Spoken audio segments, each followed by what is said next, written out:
I'm Lauren with Pack Hacker, and in this video we're taking a detailed look at the Lo Sons Aoyama, which I've been testing for the last 2 weeks. Let's dive in.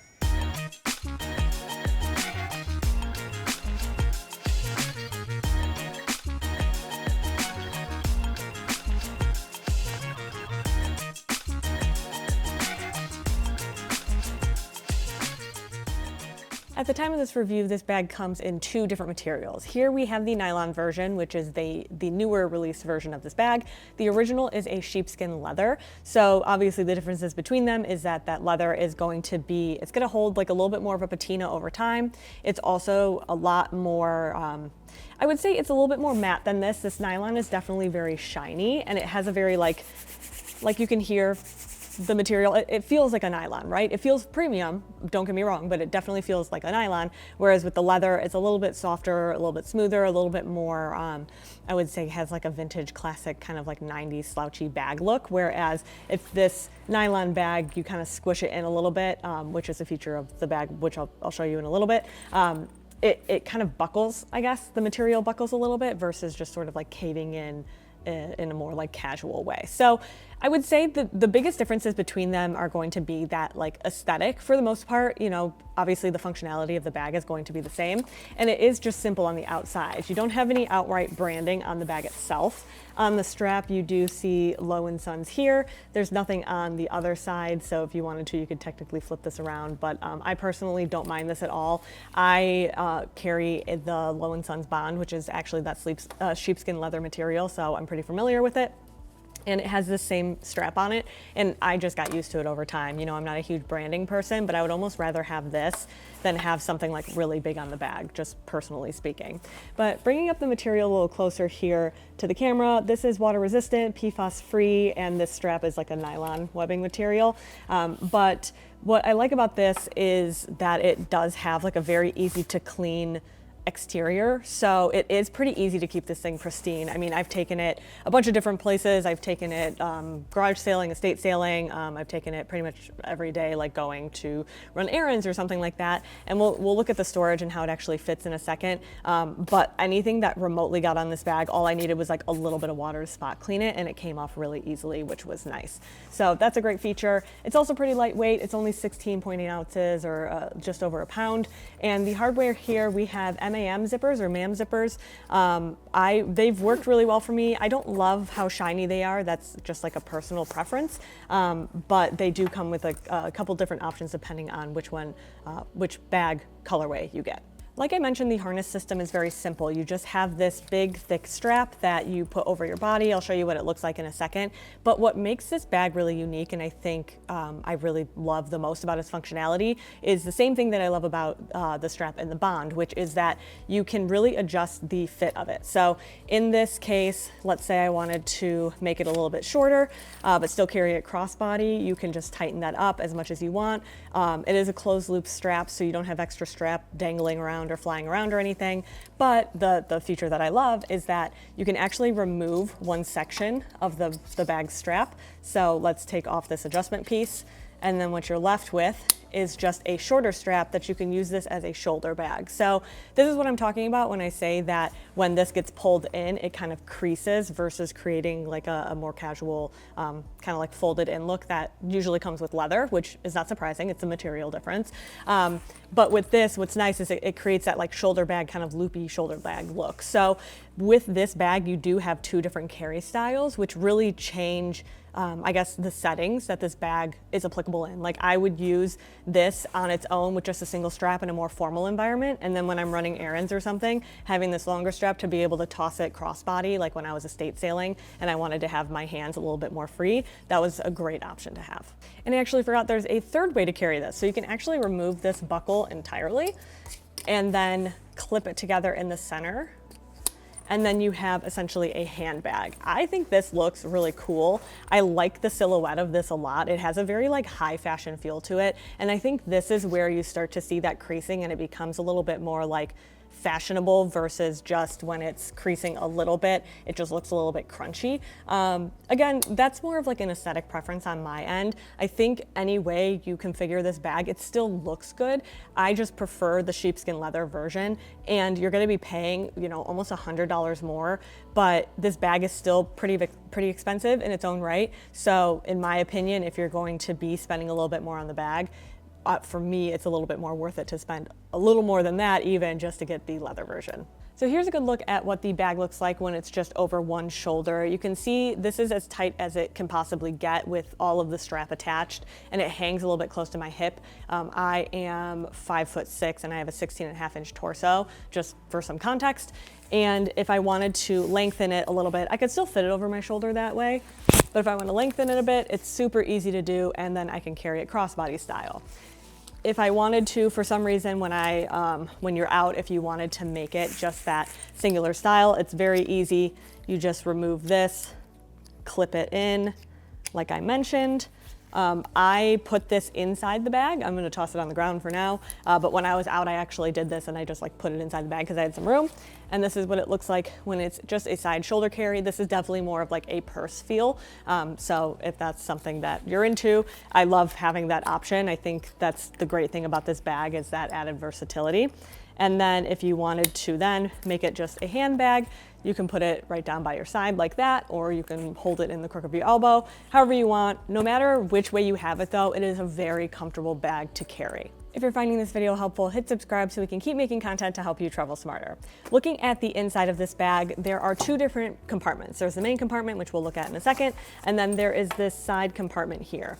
This zipper is like that same bright gold color, so it is going to be very visible on the bag, and theoretically somebody could kind of like just slip behind you and open it. But I personally like to keep this on the back side of me because I thought that like this side was a little bit more aesthetically pleasing than looking at this bright zipper. That might just be because I don't love the look of like a bright gold zipper, and that's, you know, my personal style. What's nice is that you have the option to put it behind you if you don't want to have to look at it or like have it be so visible on your front. But what's nice about it being on the front is that you can really quickly and easily get to your stuff. So if I had this on my front, what I would do is I would just quickly reach over, open this up, and get to anything on the inside. So this pocket is very substantial, and I really like that. I think that this is a really good design because if the pocket was too shallow, it wouldn't be as functional as it is. And with the inside of this being on the larger side, you want to be able to keep some of your smaller gear closer at hand, and in this case, this fits a iPhone. This is an iPhone 13 Pro Max 3D printed device, but it also fit like my phone, which is, I don't have a Max, it's just a 13 Pro, or sorry, just a 13. So that fit in here with some room to spare. And then I also put my wallet in here. There were times where I put my keys in here. They do have another spot to go, which I'll show you. I also put headphones in here if I wasn't gonna be like going in and out of this pocket a ton, but wanted those accessible.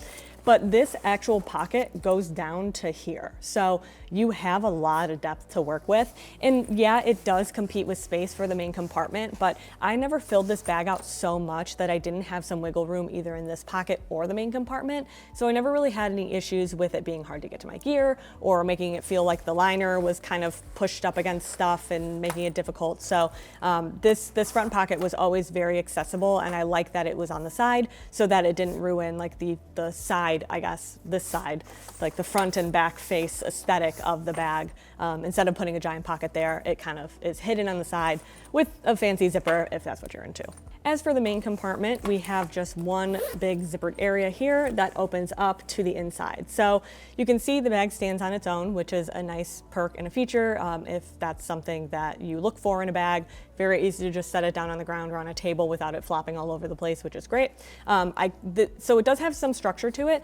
Based off my experience with the sheepskin leather version that I have in the Lo Sons Bond, the sheepskin version of this bag would probably collapse a little bit more. Obviously we don't have that version on hand, so I can't speak exactly to how much structure it has, but that's something that does come to mind because that sheepskin leather version is pretty pliable, and it's not, I wouldn't say it's like thin because it feels durable, but it doesn't feel as thick as this nylon material does, which is inherently giving it a little bit more structure. On the inside, you can see the Lo Sons liner material, which has a fun little, it has birds all over it. So that's kind of their signature. It's also nice that it's purple because it's very visible in here. It's not just like a black liner that becomes like a black hole. So on the inside, you do get some decent visibility. In here, I just have a pair of gloves on like this main area. But in here, I was able to fit, I put like a small like coffee cup type situation in here as well at one point. When I was estate sailing, I put like jewelry and like a lot of the like tiny trinkety type things that you get when you're out and just like, you know, buying stuff from other people's homes. I put those in here when they were all wrapped up, and that was nice so that I had a little bit of extra space. So if you do have that sort of in between carry where you want somewhere to put larger accessories, this is a great kind of bag for that. Closing it up, you can see that the bag still has that sort of like flat loopy structure, but because it's supposed to be a little bit slouchy, even when it's not full, it sort of becomes part of the aesthetic of the bag. So you don't have to worry about it being like, well, if I don't fill the bag all the way up, it looks weird. It kind of adapts to that, which is really great. On the inside as well, we have some organization. So we have some mesh pockets. On this side here, it's a big open mesh pocket. This is where I dumped my keys. There is a key leash, but when I put the key leash down here, whatever gear I put on top is gonna block it. So when I go to pull my keys out, it dislodges everything. So I prefer to keep, even when I have keys on a key leash, which this one is actually insanely long, so I can very easily unlock my door without taking the bag off. But if you do wanna take it off, it's a very easy hook. But I like putting it in that mesh pocket so that it's just like available it keeps it a little bit off to the side, I guess. Behind that is a zippered pocket, which is where I have a compact in here. I have a couple of Band-Aids and I have some hair ties, like this kind of stuff where it's like, yeah, you don't need it all the time, but like you should probably have it on hand. That's what I put in that zippered pocket, which is also pretty sizable if you do want to put something larger in there. And then back here, there's spots for cards. So I don't really use this, but it could be nice if like you have a hotel key card or something like that, or maybe a transit card that you don't need all the time, but you want to have accessible when you do need it. That's a good spot for it, an ID, something like that. So I can fit up to 3 cards in each of these slots, but one card in each I think is more than enough for kind of where it's located, basically. And then on the other side, these are really the only thing I didn't like about this bag, because there are 3 pockets here. This is a pen slot. I forgot to put a pen in there for you, but it fits perfectly fine. But this is also like a kind of skinnier mesh pocket. And because it's so tall, like it's too tall to comfortably fit in like a chapstick or like a lipstick or something, because it's hard to kind of reach your fingers in there and grab it out quickly. I wish that there was another pocket that was this slightly larger size, that's where I have some tissues in there and I put my AirPods in there. So really the only thing I found myself missing in this was like one more pocket that was slightly larger, or maybe not quite as deep, to put something like a set of chapstick or something, because once it came down to it, you know, if I wanted chapstick accessible, I can put it in this front pocket, but then it was at risk of falling out. So I just kind of shuffled that around a little bit depending on what I was doing for the day. There wasn't anywhere where I could just sort of like set it and forget it. That's just unfortunately way further down than I would want to have my chapstick accessible on a regular basis. So more of a preference thing, but worth considering if organization is a big deal to you. So there you have it, the Lo Sons Aoyama. Thanks for keeping it here at Pack Hacker, your guide to smarter travel, and we'll see you in the next one.